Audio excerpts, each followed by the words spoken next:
My name is Sally. I am a cancer survivor. My story began in 2005. I was 53 years old and I had just completed menopause. A few months later, I reported to my primary physician during my annual exam that I was having some light spotting.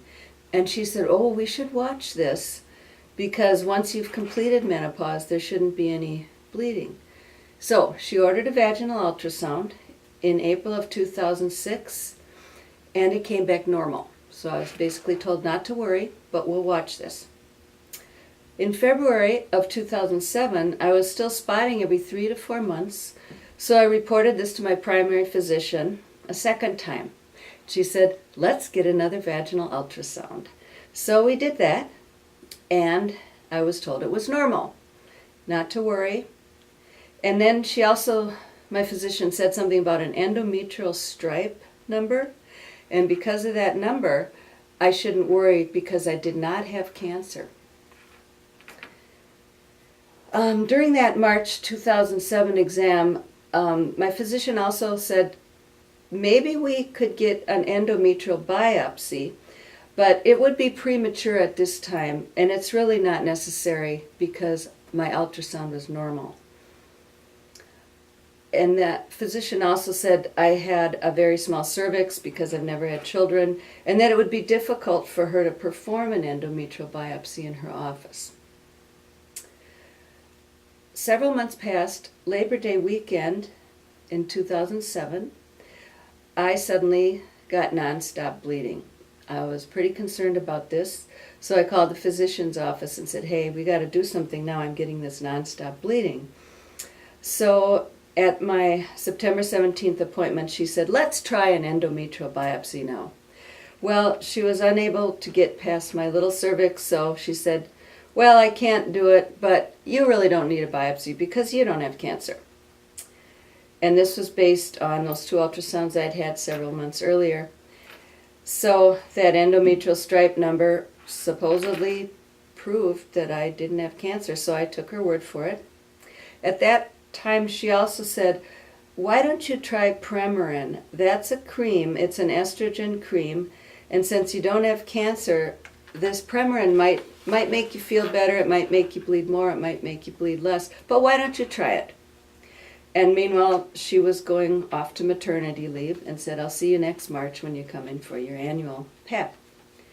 Well, I took the Premarin for about 3 weeks, and I didn't really like it. I didn't think it was a good idea.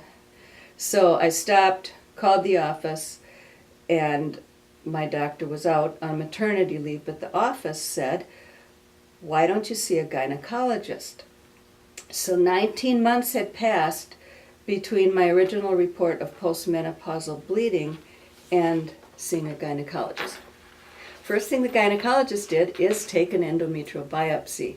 This was early in November of 2007. Surprisingly, it didn't hurt. It took about 3 minutes, and it didn't seem to be a big deal, so I wasn't really sure why my primary physician had put off the biopsy and acted like I didn't need it. Well, a couple days later, I was informed that I had endometrial hyperplasia with atypia. And I said, "What does that mean?" And he said, "You should get a hysterectomy fairly soon because this is a precancerous condition, and it's a good thing we didn't wait any longer." The gynecologist also said, "Even though your biopsy didn't show cancer, we're not going to rule it out, so we're going to have a D&C." I had a D&C in November 29th of 2007, and the results of the D&C were that I had low-grade endometrial cancer. I was told to schedule the hysterectomy soon. So I had surgery December 18th, 2007, and they told me that the hysterectomy, they'd also remove my ovaries and fallopian tubes and pelvic lymph nodes. Again, I was 55. I didn't need any of those parts anymore. And I was told that if you have endometrial cancer, there's a 15% chance you might have ovarian cancer. So they definitely wanted to remove the ovaries as well. After surgery, my husband was told, we will be cautiously optimistic. And I heard nothing. And it was getting towards Christmas time, and I called on the morning of Christmas Eve to find out if they had any information for me. Nobody was in the office. So the day after Christmas, I was told to come into the office, and they had some news for me.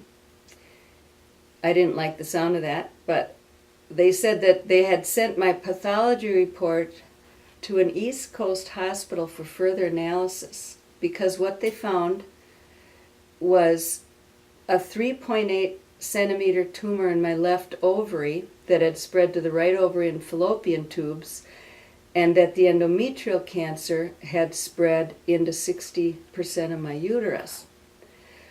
What they wanted to know is, did I have two separate primary cancers, or did I have one cancer that spread?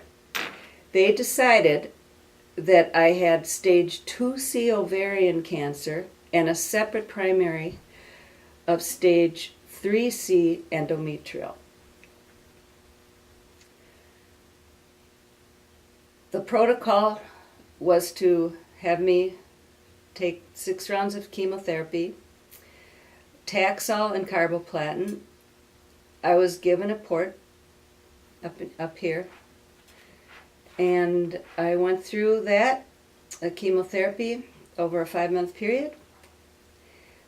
Ended chemo in May of 2008.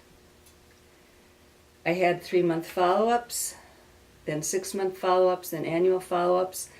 My CA-125, right after surgery, was 30.